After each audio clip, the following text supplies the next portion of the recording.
Wow, persoalan soal pelarangan ibadah di Gereja Kristen Kemah Daud Bandar Lampung beberapa waktu yang lalu rupanya belum selesai. Kasus ini sedang berproses di Polda Lampung, menunggu oknum Pak RT-nya ditetapkan menjadi tersangka. Simak selengkapnya di video ini dari awal sampai selesainya.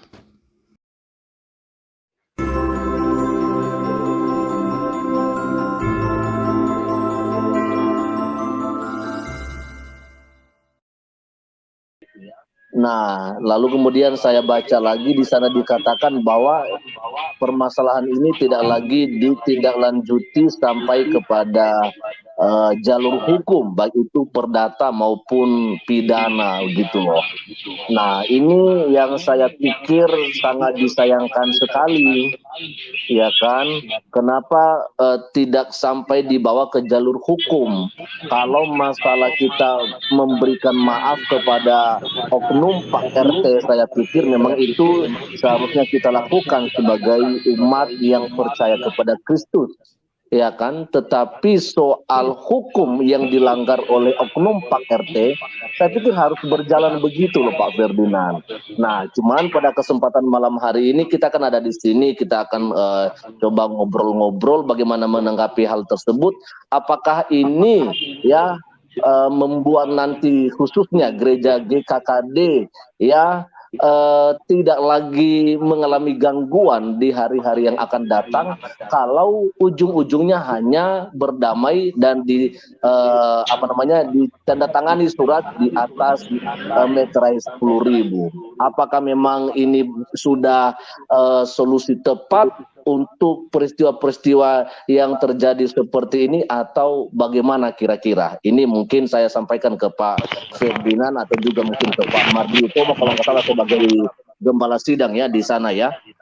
Nah itu aja mungkin Iya. Pak Ferdinand, boleh ditanggapi. Oke, makasih Silakan. Pak Pendeta Perianto. Ya. Kalau Pak Mardi Utomo Gembala Sidang GPIN Pak, bukan GKKD. Oh gitu. Ya Oh gitu. Pak Mardi GPIN, di mana 2 minggu sebelum peristiwa GKKD, gereja beliau juga mengalami hambatan yang kurang lebih sama ya.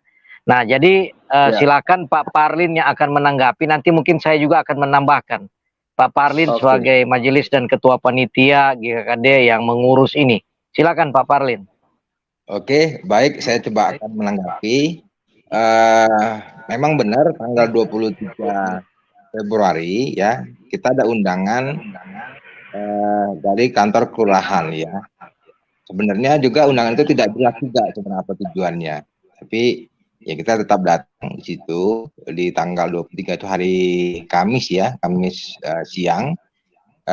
Ternyata undangan itu sudah di konsep ya.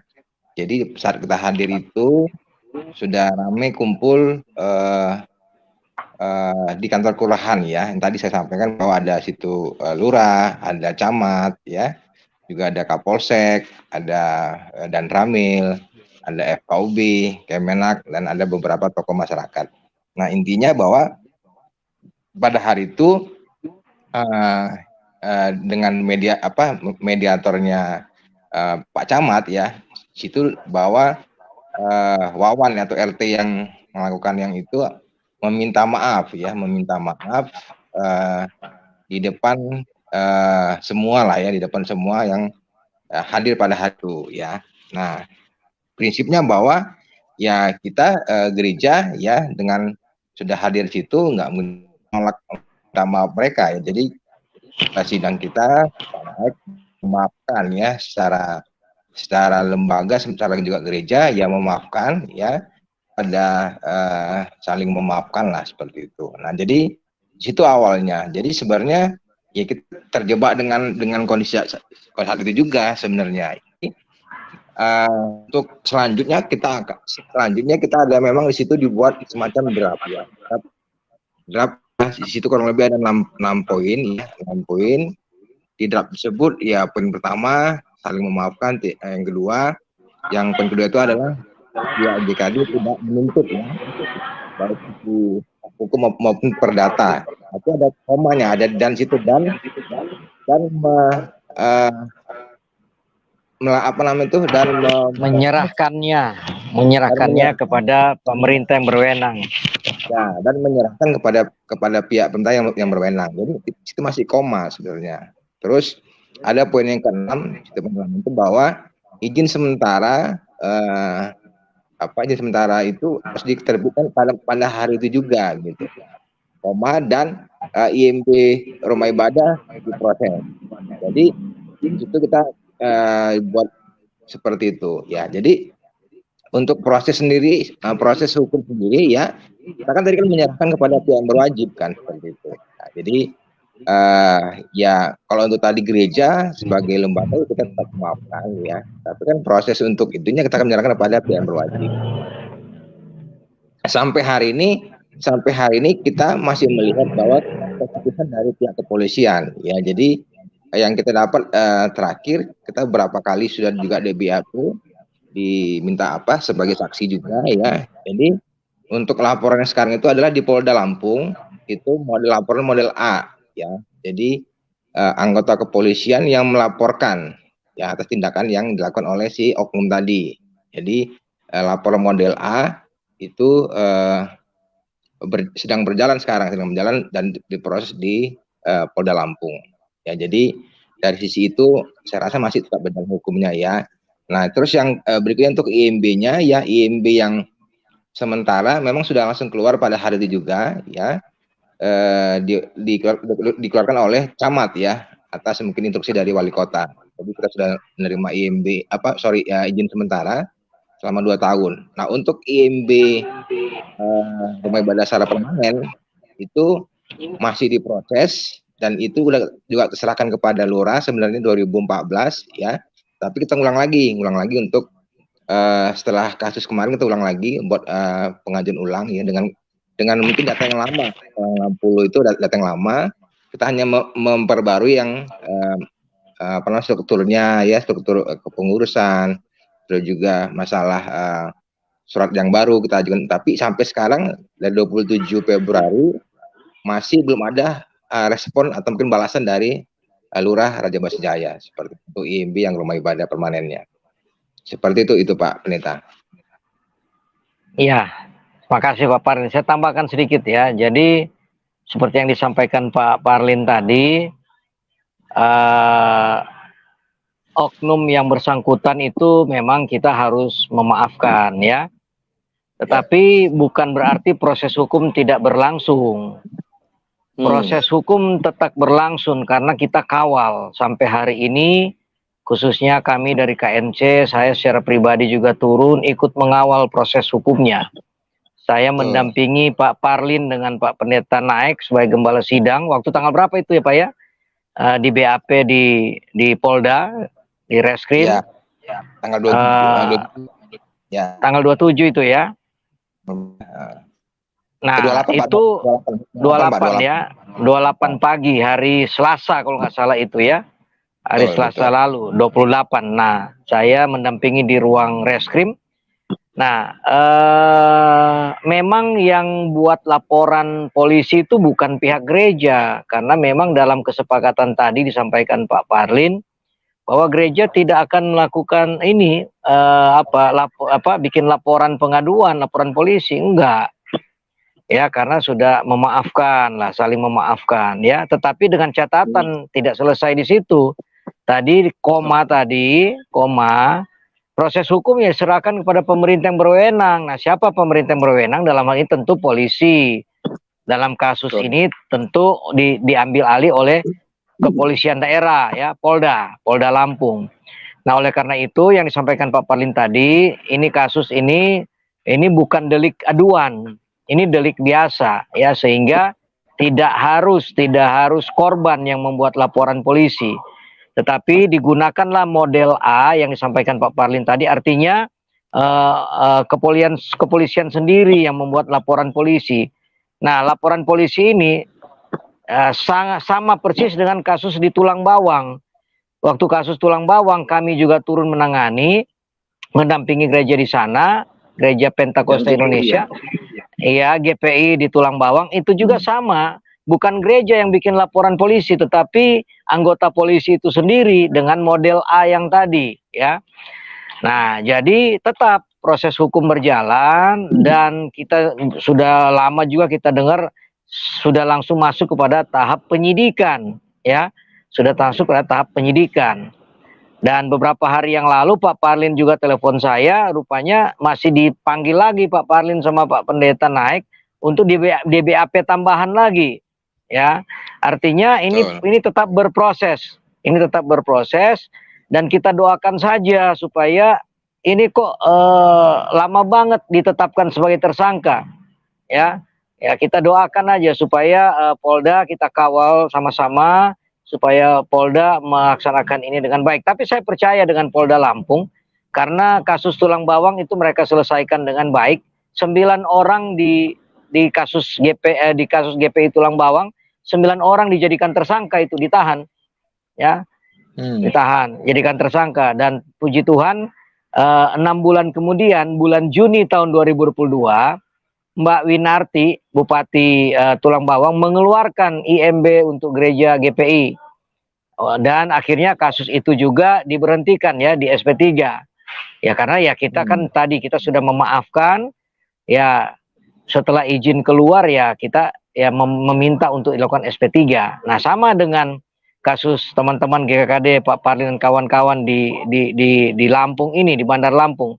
Proses tetap berjalan.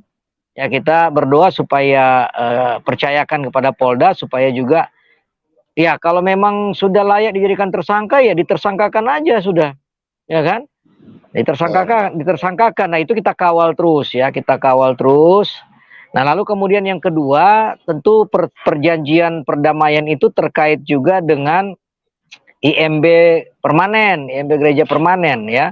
Tadi dikatakan IMB izin sementara dikeluarkan dalam waktu 1x24 jam, dan puji Tuhan pada saat itu langsung dikeluarkan oleh camat.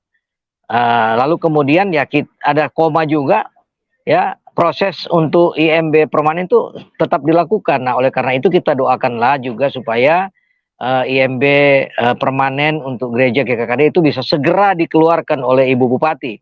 Ya, kalau saya pikir sih tidak perlu lagi dari bawah persyaratan ini itu, karena ini bukan lagi situasi biasa, ini sudah viral begini. Saya sih akan mendorong dan berharap Ibu Wali Kota Bandar Lampung melakukan diskresi, ya, melakukan kebijakan, Betul. ya, karena juga sudah memenuhi syarat, sudah ada dukungan 75 orang, lalu kemudian jumlah anggota jemaat juga sudah lebih dari 90. Ya, udah aja diskresi, kebijakan, keluarkan izin, ya.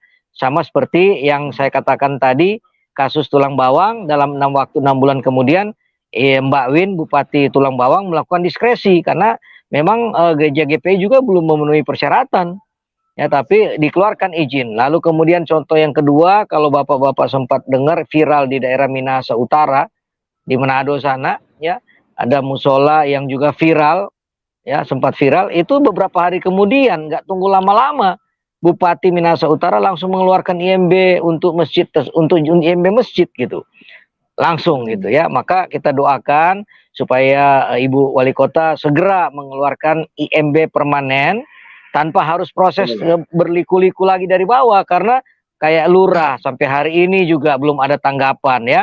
Nah, ya udah. Oleh karena itu juga tadi Pak Parlin mengatakan telepon mau ketemu dengan wakil gubernur. Saya pesan yang pertama, gubernur tidak punya kewenangan untuk mengintervensi soal IMB kepada wali kota. Ya, itu memang kewenangan wali kota. Yang kita minta, saya bilang, minta tolong Ibu Wakil Gubernur memfasilitasi, mendorong. Yang pertama, mendorong wali kota. Hanya bisa mendorong wali kota untuk mengeluarkan IMB permanen. Dan yang kedua, mendorong atau memfasilitasi Ibu Wali Kota, Ibu Eva, ya, Ibu Eva, Wali Kota Bandar Lampung, untuk bertemu dengan pihak gereja. Dan saya akan turun mendampingi untuk meminta supaya Ibu Eva, Ibu Wali Kota mengeluarkan IMB, jadi membuat sebuah kebijakan, ya, diskresi. Saya kira begitu yang bisa saya tambahkan sedikit terkait tentang proses hukum yang juga terkait dengan IMB permanen, karena 2 poin utama itulah yang ada dalam surat perjanjian perdamaian dan kesepakatan yang dilakukan antara pihak GKKD dan pihak saudara Wawan yang menerobos masuk menghentikan kegiatan ibadah teman-teman GKKD. Itu aja dulu sementara, Pak Ferianto. Berarti ini maksudnya soal untuk ke jalur hukum masih berproses ya Pak Ferdinand? Masih sampai hari ini masih. Iya. Iya, karena memang kita harus akui gitu ya, karena memang banyak juga para netizen atau masyarakat kita yang tidak senang atau tidak terima kalau misalnya hanya berhenti sampai di perdamaian gitu loh. Jadi mau tidak mau kita meminta kalau boleh memang ini harus berlanjut sampai kepada jalur hukum, ya kan? Soal memaafkan memang sudah harus, tapi masalah hukum juga harus tetap jalan. Oke, kalau begitu terima kasih Pak Ferdinand untuk tanggapannya. Iya, siap. Oke, yang lain silakan. Atau Pak Parin ada yang mau ditambahkan terkait pertanyaan Pak Ferianto kalau ada? Baik Pak, untuk yang tadi juga yang model A ya, jadi model A itu sudah berproses dan memang saya lihat juga tadi Polda Lampung sangat serius ya. Serius kita intens di BAP, pelanggan segala macam itu terus bahkan sampai tengah malam pun kita BAP, kita serius. Iya betul. Jadi kita mengapresiasi lah ya. Saya secara pribadi dan saya ajak kita juga mengapresiasi untuk Polda Lampung ya. Yang pertama kasus tulang bawang mereka begitu cekatan langsung menjadi tersangka tuh 9 orang dan saya yakin hal yang sama juga ya, proses yang sama akan terjadi di kasus GKKD Bandar Lampung ini ya. Kita doakan saja ya, kita apresiasi lah teman-teman di Polda Lampung ya.